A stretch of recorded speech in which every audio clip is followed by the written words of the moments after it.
Bila setengah makmum pula, dia was-was, itu masalah dia. Allah, Allah, Allah, Allah, Allah, tak ada ibu.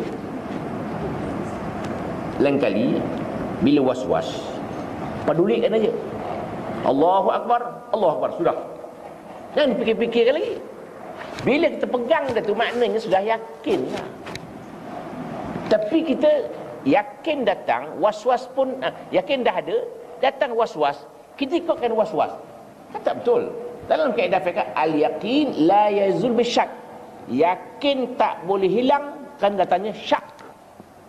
Yakin 100%.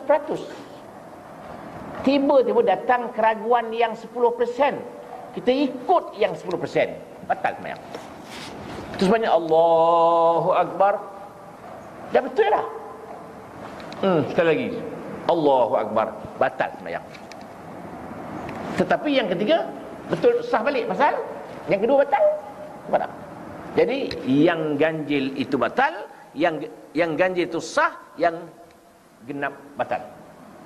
Pasal apa? Ya, Allahu Akbar. Itu dah sah dah. Tiba-tiba sekali lagi dah Allahu Akbar, batal sembahyang. Was-was lagi, turun balik. Allahu Akbar, sah balik. Pasal start balik. Dan faham tak tu?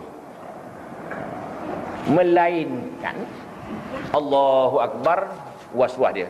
Assalamualaikum warahmatullahi wabarakatuh. Assalamualaikum warahmatullahi wabarakatuh. Habis, dah close sembahyang dah. Allahu Akbar. Itu yang kerja.